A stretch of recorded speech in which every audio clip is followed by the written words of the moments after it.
Ah, então, Machado de Assis. Machado de Assis, vocês sabem, é o nosso maior escritor brasileiro, é um dos grandes escritores, um dos maiores da língua portuguesa, né?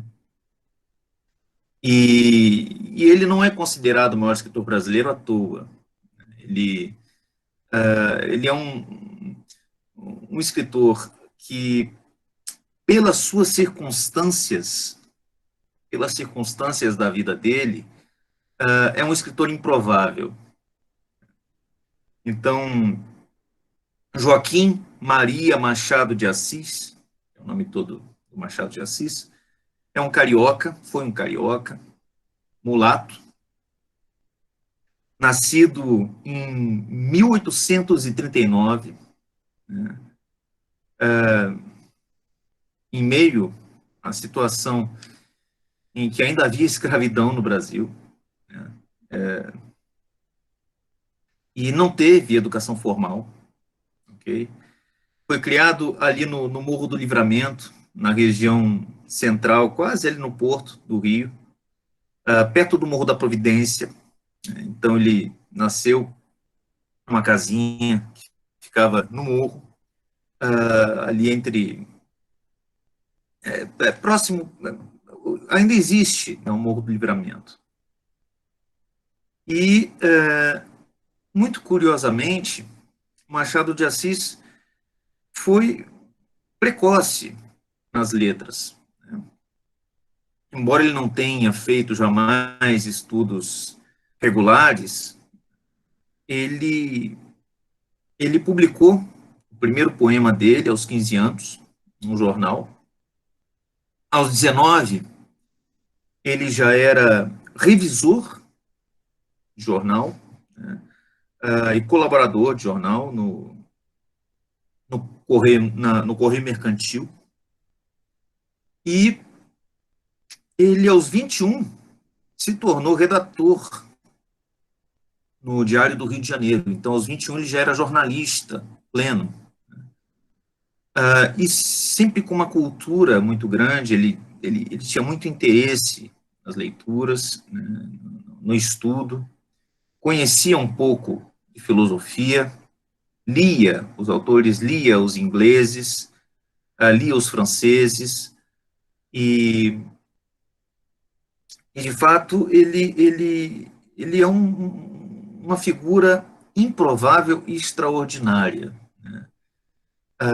Então ele se casou com a Carolina Augusta Xavier de Moraes, ficou casado com ela até a morte dela, 35 anos, foi o grande amor da vida dele, e escreveu, era jornalista, né? Escrevia em jornais, era contista, era cronista, era poeta, era romancista, e além de tudo, e assim, além disso, ele também fazia crítica de teatro, né? Ele era teatrólogo. E ele tem dois períodos que a gente pode entender a produção do Machado de Assis. Então, ele teve um período em que ele participou do movimento romântico, de algum modo, inclusive ele era grande amigo do José de Alencar, né? E a partir de 1881, quando ele publica as Memórias Póstumas de Brás Cubas, foi o primeiro grande romance dele, o primeiro romance extraordinário, né? Nesse momento ele sai ele abandona as referências e as normas da tradição romântica, das tradições literárias que havia no Brasil, e cria algo completamente novo. Então, a partir de 1881, a gente tem, de fato, as obras finais e geniais do Machado de Assis. Então, as Memórias Póstumas são publicadas em 1881. No ano seguinte, é publicada uma coletânea de contos que foi chamada por Machado de Papéis Avulsos. É nesta coletânea que está o Alienista, é o primeiro conto, o conto que abre, né, essa coletânea, dos papéis avulsos. Depois, ele publica outra coletânea, Histórias Sem Data. Depois, em 1891, ele publica o Quincas Borba.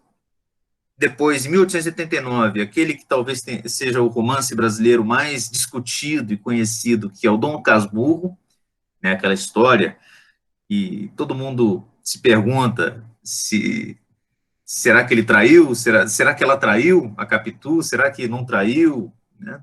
Enfim, é um romance com final aberto, né? Conclusão genialmente aberta. E depois, já no século XX, 1904, ele publica Esaú e Jacó e o Memorial de Aires, né, no ano da sua morte.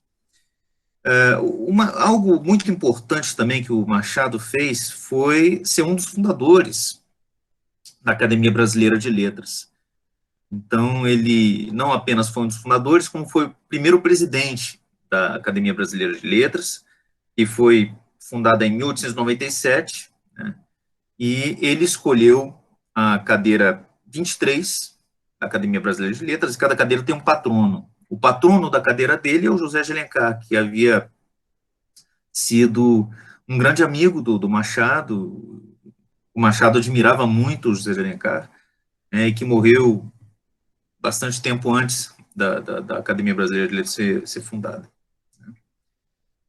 Então, essas são as referências históricas. Machado de Assis é um ponto fora da curva, como, aliás, muitos escritores brasileiros são também, né? Então, a gente vai ver alguns casos também de pontos fora da curva. Um escritor que não teve ensino formal, mulato nascido na época da escravidão, pobre, né, e que se tornou o maior escritor brasileiro e um dos maiores da língua portuguesa. E o que talvez a gente possa... A gente vai falar mais um pouco sobre o estilo depois de falar do alienista, mas a gente já pode antecipar. Talvez a grande característica que a gente encontre na pena do Machado, né, nos textos do Machado, do último Machado, seja uma certa ironia que perpassa o texto inteiro, né? É um certo ceticismo, uma certa ironia, uma certa atitude de resignação diante do absurdo da vida, da falta de sentido da existência, né? E a gente vai ver isso no conto, que é o Alienista, que é um conto brilhante, é um conto perfeito, né? Esse conto começa com uma descrição já irônica desde o início do Simão Bacamarte, que seria um médico, né, um grande médico, e aí ele faz uma descrição super engraçada e absurda, né, dessa descrição, que seria um dos maiores médicos do mundo. Mas essa descrição é tão grandiloquente que ela evidentemente é absurda, parece até um Dom Quixote, né? Parece até o Cervantes descrevendo ali a fantasia do Dom Quixote, né? Enfim. E o Simão Bacamarte, então, é convidado para fazer parte de Academia de Ciência e tal, e ele chega para o rei de Portugal e diz, não, porque a única coisa que me interessa, ele é chamado para fazer parte da política e tal, e aí o Simão Bacamarte diz para o rei, fala, não, a única coisa que me interessa é a ciência, e o meu universo inteiro é Itaguaí, né? Então ele vai para Itaguaí, que é uma cidadezinha no interior do Rio, se Itaguaí já é uma cidade relativamente pequena, obscura hoje em dia, quanto mais não seria em 1882, né?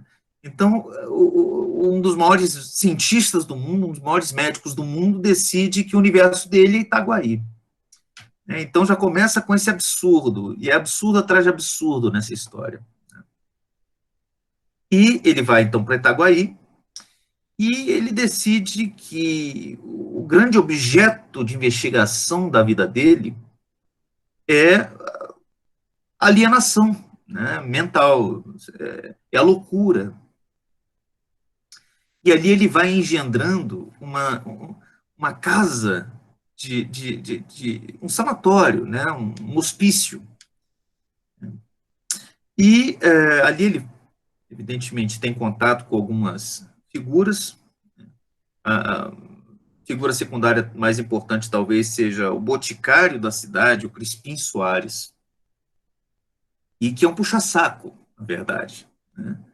É um puxa-saco porque está interessado em ficar perto do Simão Bacamarte, que é famoso, que chegou como um grande cientista numa cidade em que nada acontecia.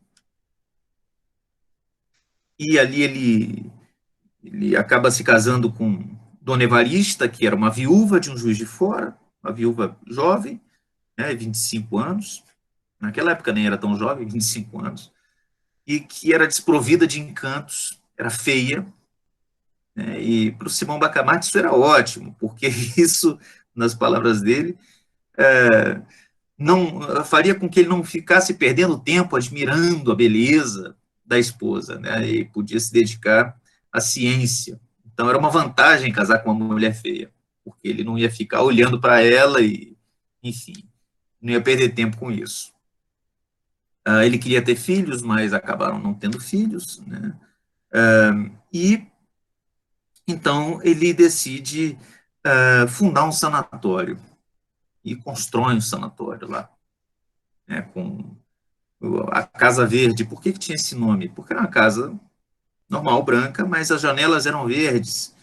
E foi a primeira casa em Itaguaí com as janelas verdes, né? Era uma casa opulenta, né, um número enorme de cômodos, de janelas e tal. E essa casa foi inaugurada com muita pompa, porque ele convenceu a população inteira de que isso era necessário para o desenvolvimento da ciência, né? Então a população inteira foi lá e ficava orgulhosa de estar participando desse momento científico extraordinário. E ele convenceu os vereadores a bancarem a Casa Verde. Então ele levaria os lunáticos, né, os alienados, para a Casa Verde, e as famílias pagariam pela internação deles, dos lunáticos, e quando as famílias não tivessem posses, a prefeitura pagaria, né? O Tesouro Municipal pagaria. E com isso, então, a Casa Verde, o hospício era financiado pela própria cidade. E do começo ele então leva os lunáticos mais evidentes para a Casa Verde, né, e começa a estudá-los. E o Machado vai contando tudo de forma muito, muito leve, irônica, engraçada. O Machado escreve de modo engraçado, né? É um humor inteligentíssimo. Até que começa a acontecer algo que é estranho, que é esquisito, porque as coisas esquisitas começam a acontecer, né? Havia um sujeito que, que recebeu uma herança, mas despendeu toda a herança, né? Recebeu 400 mil réis do rei, né? E simplesmente emprestava e não cobrava, não pedia juros, nada disso, até que ficou pobre, miserável, né? Sabendo disso, o alienista, né, o Simão Bacamarte, decide aprisioná-lo também, interná-lo, melhor dizendo, nesse momento, na Casa Verde. E aí as pessoas começam a falar, peraí, mas ele não é louco, mas esse rapaz, o Costa, não é louco. Ele só gastou todo o dinheiro dele, né? E aí a tia do Costa vai reclamar com o Simão Bacamarte, vai reclamar com o alienista. Por que você aprisionou, né, internou à força o Costa? O Costa não é maluco, o Costa simplesmente deu que ele possuía, né? E aí o Simão Bacamarte ficou ouvindo a tia, até que a tia do Costa vai e explica para o Simão Bacamarte que, na verdade, isso foi fruto de uma maldição, né? Que alguém fez para o parente do Costa, que havia, na verdade, era o dono do dinheiro que o Costa herdou quando o sujeito morreu, né? Porque alguém foi pedir alguma coisa para o cara falou, não, vai trabalhar, e aí a pessoa rogou uma praga. Falou, olha, todo esse dinheiro vai acabar em 7 anos. E foi o que aconteceu. E aí, quando a tia conta, explica por que, que o Costa tinha esse comportamento, né, que foi por causa dessa praga rogada pelo outro, aí o Simão Bacamarte olha para ela e fala, vamos lá visitar o Costa. E aí a tia do Costa vai e o Simão Bacamarte interna à força a tia do Costa também. E, nesse caso, as pessoas começam a comentar, mas será que isso é certo? Né? E aí lembram de uma história de que o Simão Bacamarte havia se interessado pela prima do Costa, mas o Costa foi contra, a tia foi contra. E se perguntam, será que o Simão Bacamarte não está se vingando, né, de antigos desafetos com isso? E o que acontece é que as pessoas começam a comentar isso, começam a ter medo, né? Porque se o Costa, que não era maluco, foi internado à força, se a tia do Costa, que era menos maluca ainda, foi internada à força, o que, que pode acontecer? Quem é que. Qualquer um pode ser internado à força, né? Porque parece que os critérios aí não estão muito claros de quem é louco e quem não é. E aí tem o caso do Mateus, que fazia sela para cavalo, né? E era um albardeiro. E o sonho do Mateus sempre foi ter uma casa linda, maravilhosa. E nesse momento ele conclui a obra da casa dele. E a casa dele era espetacular, né? Um mero albardeiro, um mero sujeito que tinha uma fábrica de selas de cavalo, constrói a casa mais opulenta de Itaguaí. E a casa era maior do que a prefeitura, do que a Câmara dos Vereadores, era maior do que a Casa Verde. E ele todo dia ficava lá admirando a casa, e chegava ao final da tarde, as pessoas voltando para casa, ele se postava na frente ali da casa dele, com a melhor roupa que ele tinha, toda branca, e ficava lá tirando onda, né? Se orgulhando da casa que ele havia construído. E aí, Simão Bacamarte fica sabendo disso. E aí ele um dia chama o Crispim Soares, o botânico, amigo dele, que era puxa-saco dele, vamos dar uma volta. Aí deu uma volta, duas voltas, três voltas em frente à casa do albardeiro e vê que, de fato, o sujeito estava ali simplesmente se exibindo na frente da casa dele, né? E quando o albardeiro viu que o Simão Bacamarte, que era a figura mais conhecida da cidade nesse momento, estava prestando atenção nele, o que, que ele fez? Ele se impertigou mais ainda, ficou mais orgulhoso ainda e ficou cheio de maneiras afetadas. Para quê? Simão Bacamarte bateu o martelo. Esse sujeito está louco, vamos interná-lo. E aí internou à força o Mateus também, né? E as pessoas começaram a ficar realmente muito preocupadas com isso e com medo. E nesse momento, a dona Evarista, que tinha viajado para o Rio de Janeiro, né? O Simão Bacamarte havia mandado a esposa para o Rio de Janeiro, porque ela estava muito triste e tal, porque ele não estava mais dando atenção nenhuma para ela. E ele só estava pensando na ciência, na Casa Verde, né? E aí ele falou, não, vai para o Rio de Janeiro, junta aí os criados, junta as suas amigas e vão para o Rio de Janeiro. Mas a gente não tem dinheiro. A gente tem dinheiro, né? E aí mostrou os cofres cheios de dinheiro que a Câmara dos Vereadores estava pagando para ele, que os familiares estavam pagando para ele. Eles estavam muito ricos com a Casa Verde, né? E aí ela foi para o Rio de Janeiro e voltou. E nisso que ela voltou para o Rio de Janeiro, nesse momento, né, com 37 vestidos de seda. Gente, vestido de seda hoje em dia é caro. Imagine 1882, 1800 e pouco, né, com 37 vestidos de seda, com joias, com ouro, com, enfim, coisas muito luxuosas, roupas luxuosas. E aí ela voltou e as pessoas começaram a falar, bom, talvez a gente possa convencer a dona Evarista a, a, a conversar com o Simão Bacamarte, né, a ter um papo com ele, para entender o que está acontecendo. Ele está internando todo mundo à força.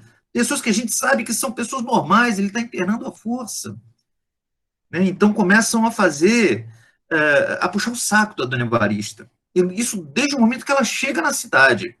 Né? As pessoas todas a veem como se ela fosse a possível salvação, né? Que acabasse com o terror dessas internações compulsórias que o Simão Bacamarte está fazendo.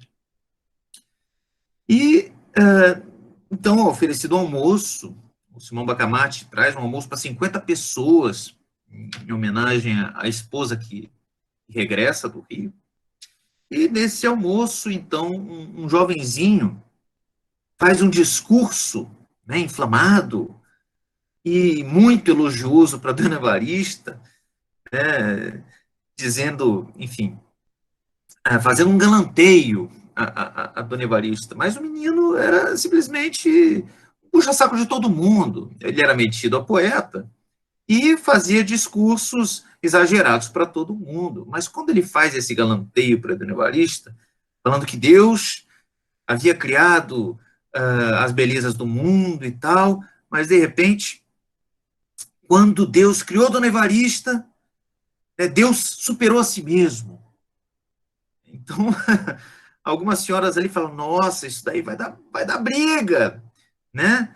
Tomara que não aconteça essa briga. Aí outra fala, não, tomara que aconteça, mas só amanhã, para não atrapalhar o almoço. Tomara que tenha sangue, mas só amanhã. O que acontece? O Simão Bacamarte depois vai falar com o jovenzinho. E aí, mas esse discurso bonito, como é que foi isso? Aí o jovenzinho fala, não, eu faço esse discurso veio na hora, né? E eu costumo fazer esses discursos assim, inflamados para as pessoas e tal. E aí o Simão Bacamarte não tem dúvida. Bota o garoto também, bota o jovem internado à força. Né? E aí ninguém sabe mais se o Simão Bacamarte está internando à força por capricho pessoal, ou em nome da ciência, ou o quê. E o que acontece é que as pessoas ficam com medo. Todo mundo está assustado, mas ninguém fala nada. As pessoas estão aterrorizadas. Porque qualquer coisa que alguém falasse, o Simão Bacamarte, em nome da ciência, considerava a pessoa louca e internava à força no hospício. Olha só que interessante. Isso é um mecanismo que depois, né, vai ser entendido na teoria política e na sociologia política do século XX, que é o mecanismo do terror em relação às opiniões. Se você tem, por exemplo, um governante que, que a qualquer crítica, a qualquer dúvida, a qualquer suspeita, o governante vai lá e manda prender a pessoa, então qualquer manifestação de oposição, aquele que tem o poder de prender, prende. Seja governante, seja juiz, né, seja militar, seja o que for. Vai lá e prende o sujeito, o que acontece? Todo mundo fica apavorado, mas ninguém fala nada. Porque todo mundo tem medo. Quando o ato de aprisionar, no caso aqui, de internar compulsoriamente, né, sob o diagnóstico da loucura, quando esse ato de internar ou de prender o outro é absolutamente arbitrário, ou seja, é uma pessoa que decide monocraticamente, a partir de critérios internos dela, o que acontece é que todo mundo fica com medo dessa pessoa, mas ninguém ousa falar nada. Todo mundo começa a puxar o saco dessa pessoa. Né?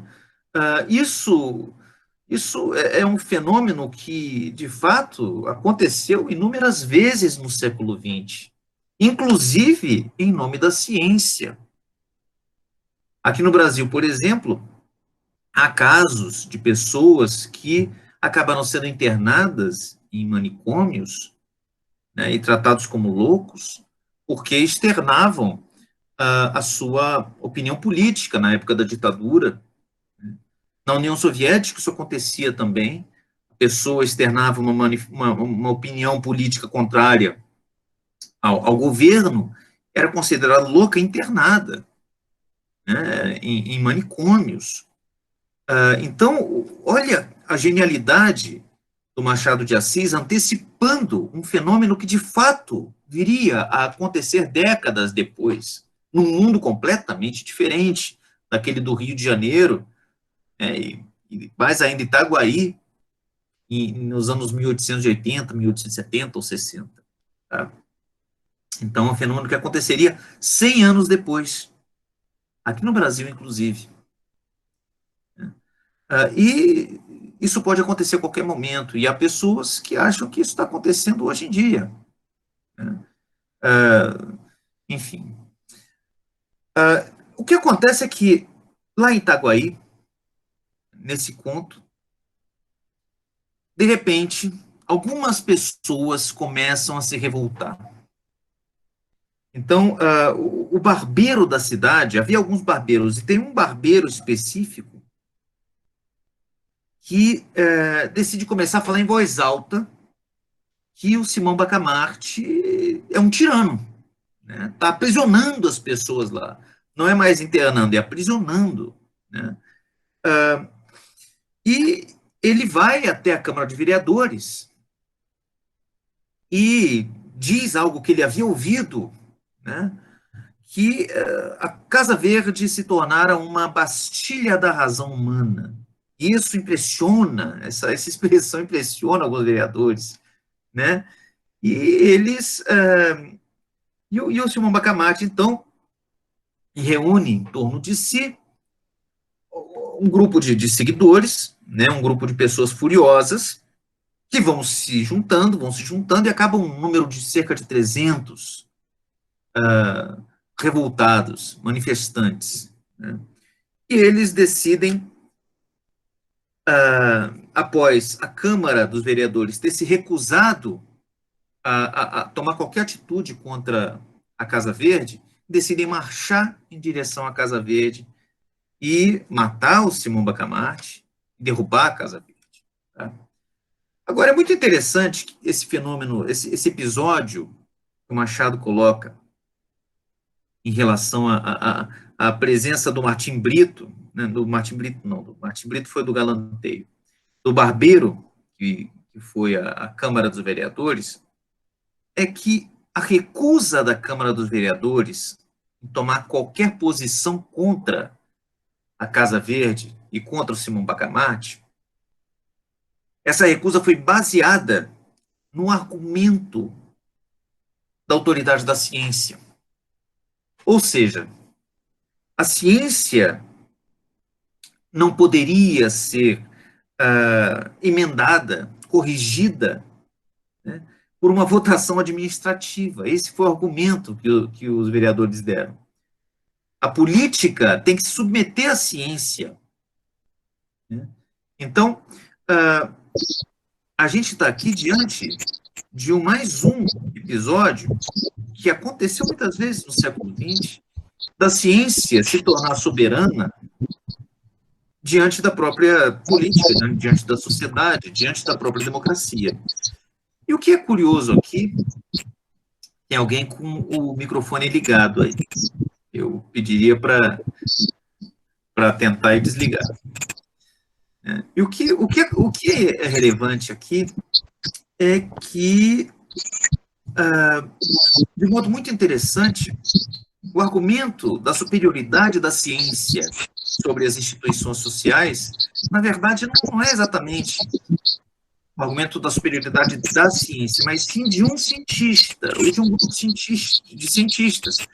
Porque, a rigor, não existe, há ciência. Existem grupos dentro da ciência. Não existe uma posição que seja adotada por todos os cientistas. Todas as teorias científicas, todos os movimentos internos da ciência têm seus opositores dentro da própria ciência. Tá? Então, não existe unanimidade científica de modo algum. Tá? Então, quando a gente tem um discurso que apresenta a superioridade da ciência, a primeira questão que a gente deve colocar é: de que ciência estamos falando? Porque a ciência, como autoridade, a partir de um ponto de vista unânime, é um mito, é uma ilusão. Então, quando os vereadores de Itaguaí vão e defendem que não se pode lutar contra a ciência por meio da política, porque a ciência é soberana, a gente deveria se perguntar, eles deveriam se perguntar, peraí, mas quem é Simão Bacamarte para falar em nome de toda a ciência? Ele é somente um cientista. E todo cientista, evidentemente, e todo grupo de cientistas tem seus próprios interesses políticos, econômicos, né? Tem os seus afetos, que interferem no modo como eles fazem a ciência. Né? Então, quando o Machado de Assis coloca esse episódio, de um modo muito curioso, ele antecipa discussões no interior da filosofia da ciência e da sociologia da ciência, que vão aparecer 100 anos depois, na década de 1970, 1980. Né? E isso é genial, ele intuía certos movimentos, né, da razão que vieram a aparecer, a se tornar fenômenos históricos, muitas décadas depois. Essa é a marca do gênio. Então, quando os vereadores, então, se recusam, em nome da ciência, a interferir na Casa Verde, né, colocando a ciência como superior à própria decisão política, é claro que, como a gente viu, não é a ciência, é um cientista, né, está falando em nome da ciência. Quando acontece isso, então o barbeiro reúne em torno de si 30 pessoas, que logo se tornam 300, e eles vão marchando na direção dessa pastilha da razão humana. E é muito interessante que, enquanto eles vão marchando e cantando morte ao Simão Bacamarte, morte ao alienista, abaixo a Casa Verde, vem um garotinho e fala para a esposa do Simão Bacamarte, para a dona Evarista: olha, eles estão chegando aí, estão gritando isso, vão matar vocês. E a dona Evarista, como uma Maria Antonieta brasileira, quando disseram para Maria Antonieta que as turbas, o povo estava chegando no palácio, ela continuou fazendo o que fazia. O povo está pedindo pão, o povo disse que não tem pão para comer. Não tem pão? Então que comam brioches. Né? E foi mais ou menos essa atitude de Maria Antonieta que foi tomada por Dona Evarista, que estava provando seus vestidos, seus 37 vestidos de seda. Ela disse: isso daí não é nada, isso daí deixa para lá, isso não vai, isso você está exagerando. Até que, de repente, a turba chega à porta do Simão Bacamarte. E ele enfrenta a turba dizendo: olha, eu estou falando em nome da ciência, então calem a boca. Vocês não sabem do que estão falando, aqui é ciência, eu não vou deixar que vocês interfiram com o meu trabalho, não. E o povo fica estupefato assim, mas o barbeiro vai lá e reacende os ânimos, né, do povo, e o povo vai em direção à Casa Verde, para derrubar a Casa Verde, mas de repente aparece o exército, aparecem os dragões, né? Os dragões eram era a força militar, né? E o exército, então, investe contra o povo, contra a multidão, e mata algumas pessoas e fere outras, mata 11, fere 25, mas acaba que os soldados mudam de lado, eles entendem o que está acontecendo e mudam de lado, e passam a engrossar a turba, né? E o que acontece é que, com essa reviravolta, o barbeiro vira o governante da vila, ele prende os vereadores todos, com apoio dos dragões, e decide, decide virar o líder, o governante da vila, né? Escreve uma carta para o rei, dizendo que está se colocando à disposição do rei, que ele não quer fazer nenhum movimento de independência, nem nada disso. E o que, que ele faz no dia seguinte? Ele havia prometido derrubar a Casa Verde, então todo mundo está esperando que ele faça isso. Mas ele vai no dia seguinte, ele pensa, olha, talvez isso seja útil para mim, e vai lá no Simão Bacamarte. O Simão Bacamarte está pronto para ser preso, e o único pedido que o Simão Bacamarte faz é, olha, quando forem derrubar a casa, não me forcem a ver. Mas ele fala, não, não vamos derrubar a casa não, Simão Bacamarte. Isso é a ciência, né? Ah, mas você não tinha dito ontem que você queria derrubar? Não, mas agora eu sou governante. Agora as coisas são diferentes. Agora eu tenho que ter a minha responsabilidade, né? E ele se alia, de certo modo, ao Simão Bacamarte, que não apenas continua com a Casa Verde funcionando, como imediatamente manda prender 50 aliados desse novo prefeito, desse novo governante, né, que se impôs. E no mesmo dia ele cai, e aí toma o poder um outro barbeiro, que era inimigo daquele, e nesse momento, então, o Simão Bacamarte chega ao ápice da sua influência e do seu poder na cidade. E neste momento ele começa a internar na Casa Verde quase a cidade toda. Porque qual era o critério do Simão Bacamarte? Se houvesse um pingo de irracionalidade nas pessoas, se houvesse algum defeito moral nas pessoas, a pessoa precisava ser internada para ser curada. Por exemplo, se houvesse uma menina, uma moça, que fosse namoradeira, era caso de internação. Se houvesse alguém que contasse uma mentira, por menor que fosse, era caso de internação. Então, o que, que o Simão Bacamarte estava querendo? Né? E acaba internando quase a cidade inteira. Ele estava querendo acabar com todos os defeitos, inclusive de natureza moral das pessoas. Ele achava que assim ele estava fazendo ciência, definindo que qualquer defeito de caráter de alguém deveria ser corrigido com uma internação na casa dele, na Casa Verde, né? E nesse momento ele chega ao ponto de internar a própria esposa, porque ele disse que ela estava vaidosa demais, que ela só queria provar os vestidos, só falava de roupa, só falava de pedras preciosas.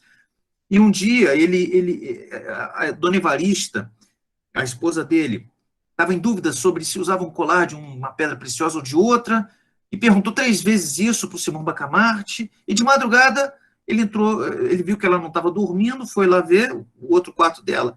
Ela estava escolhendo qual seria o colar que ela usaria numa festa que teria no dia seguinte. Nesse momento, ele internou imediatamente a esposa, né? Então, qualquer defeito moral ou da inteligência ou da vontade seria ocasião para internação. Isso significa que todo mundo deveria ser internado, todo mundo tinha um diagnóstico, todo mundo tinha que ir para o hospício, né? Até o ponto em que, de repente, tem um dia e o Simão Bacamarte decide soltar todo mundo, do nada.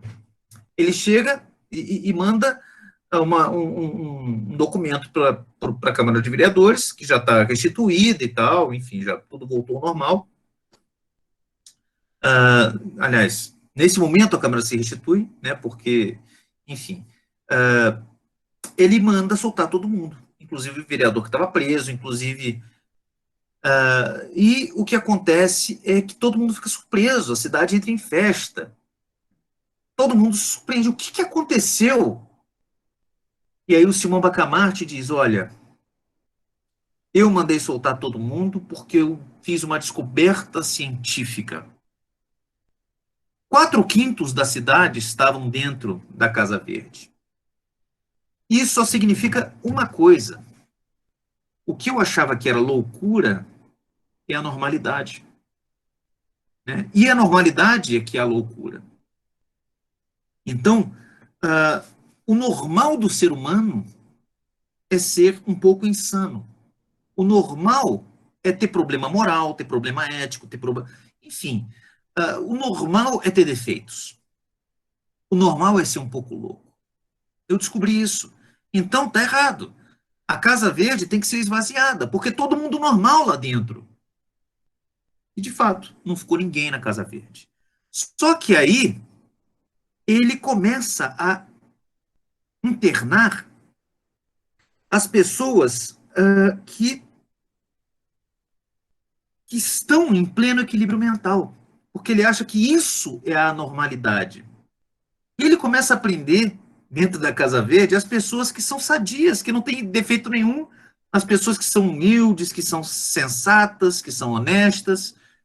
E ele começa a, dentro da Casa Verde, tentar tratar essas pessoas para que nelas aflore alguma imperfeição.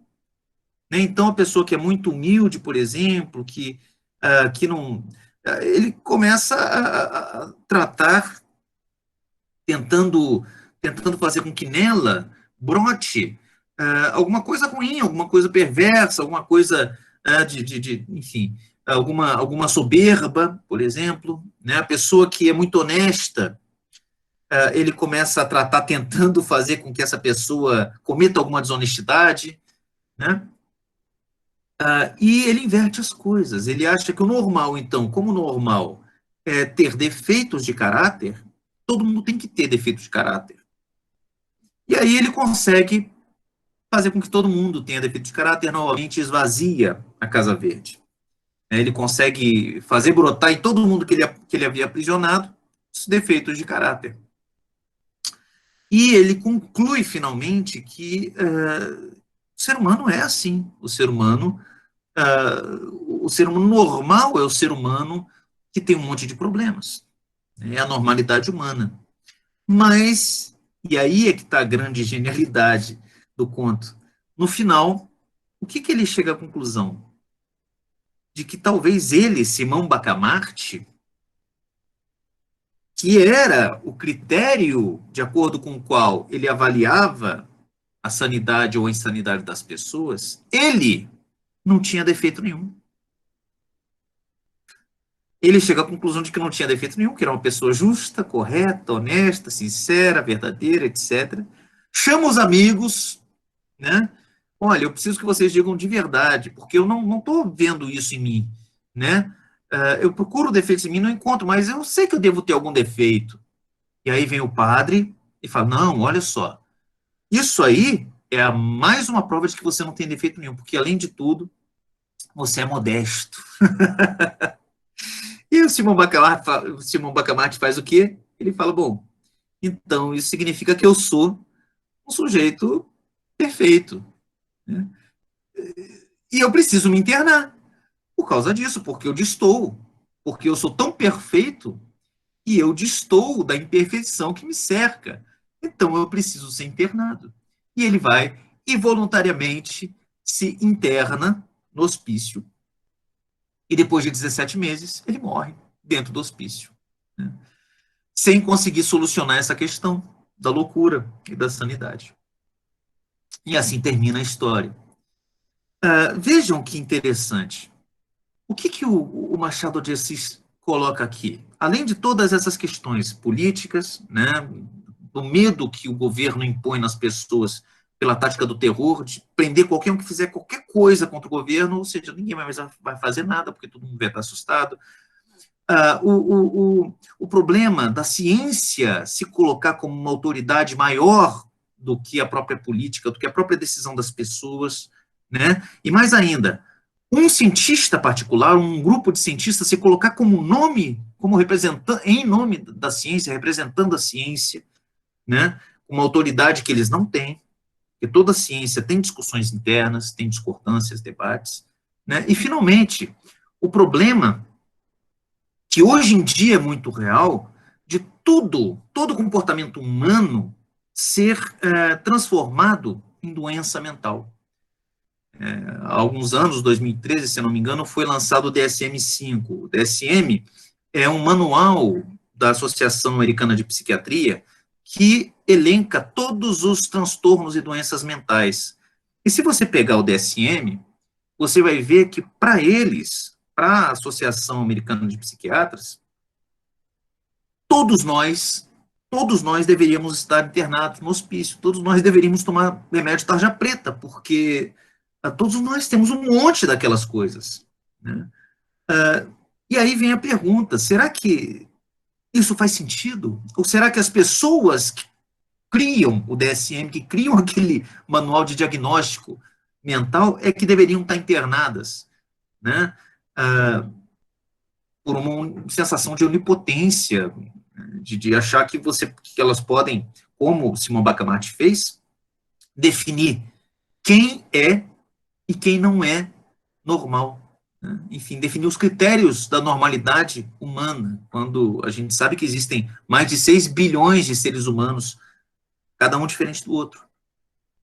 Então, são essas as questões profundas e atuais que o Machado de Assis, em 1882, há 140, 139 anos, trouxe para a gente. Então, é um conto genial, de um autor genial, que é o maior escritor de língua portuguesa. Então, eu espero que tenha sido útil, espero que vocês leiam o conto, porque é delicioso de ler. Né? Vocês leem 1 dia ou 2 dias no máximo, não é um texto tão grande assim, mas é um texto cheio de mensagem, cheio de significado e cheio de questões que são muito contemporâneas, ok?